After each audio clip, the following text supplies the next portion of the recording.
તરસ લાગી અને એનો ગળો તરસના કારણે રૂંધાયો અને આમ તેમ જોઈ. અત્યારે કેવો આપણે ગરમીનો દિવસ, એવો તે સમય બહુ ગરમી હતી અને આમ જોઈ દૂર દૂરથી કે ક્યાં પાણી હશે, કઈ રીતે મારે. તો જંગલમાં સરોવરમાંથી જે પક્ષી હોય ઉડે, એટલે પેલા રાજાએ જોયું તો આ સરોવરના આ કિનારે એક મહાત્મા બેઠા હતા અને પેલી બાજુ પેલો રાજો પાણી પીવાને સરોવરના માટે જાય અને એ સરોવરના અંદર એક બગુલો રહેતો હતો. એ બગુલો ચાંચ મારે અને પથ્થર પર જઈને આમ તેમ ચાંચ ઘસે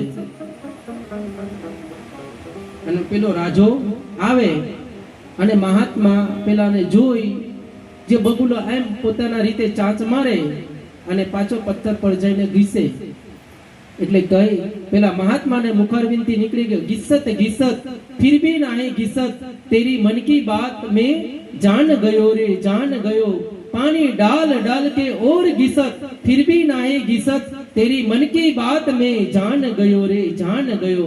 આ જેવું પેલા મહાત્માના મુખારવિંદથી નીકળી અને એ વાત પેલા રાજાએ સાંભળી અને પેલા પાણી રાજાએ પીધું, તૃપ્ત થઈ અને એના રાજ્ય તરફ ગઈ.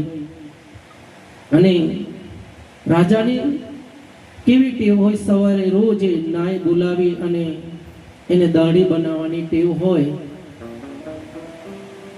તો રાજાને મનમાં એવું કે એને એક જ રટત કે પાણી ડાલ ડાલ કે ઓર ઘિસત, फिर भी नहीं घिसत, तेरी मन की बात में जान गयो रे जान गयो. આ એના મગજમાં સ્થિર થઈ ગયો અને એક દિવાલ પર કે રાત્રે સુવાનો સમય આવ્યો એટલે પેલા ભાઈએ દિવાલ પર લખી લીધું, पानी डाल डाल के और घिसत, फिर भी नहीं घिसत, तेरी मन की बात में जान गयो रे जान गयो. આ રીતે લખી મૂકી અને પેલો સૂઈ ગયો.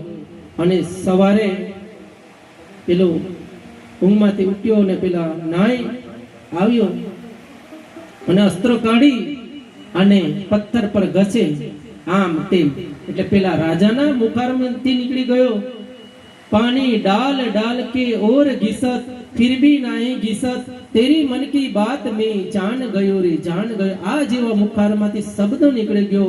પેલો નાય એટલો બધો ધૂજવા લાગ્યો, એટલો બધો ધૂજે છે. એને તાવ નહીં હતો પણ એ તાવ 102 હોય એવું એને તાવ જેવો આવી ગયો. અને પેલો રાજો પૂછે છે, ભાઈ અત્યારે તો તમે અસ્ત્ર ઘસતા હતા, શું થયું, કારણ કેમ એટલો બધો ધૂજો છે? કે રાજા પાછું બોલે નહીં. રાજા એટલું બોલે, પેલો એટલો બધો ગભરાઈ ગયો, એટલો બધો ગભરાઈ ગયો, એટલો બધો ધૂજે છે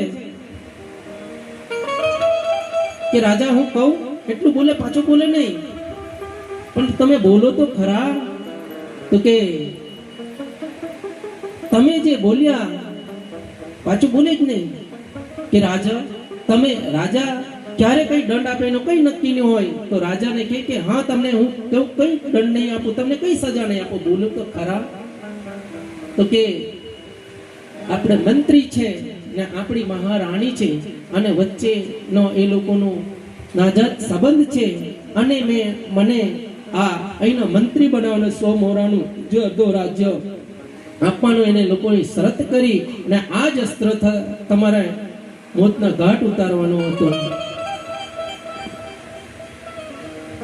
એટલે પેલા રાજાએ શબ્દ પકડીને એના ઉપર યમદૂત આવી અને એના ગ્રહ હતા પણ એક મહાત્માની એક વાણીને એને પકડી રાખી તો એને યમ પણ કોઈ વાકો વાળ ઉખાડી નહીં શક્યું.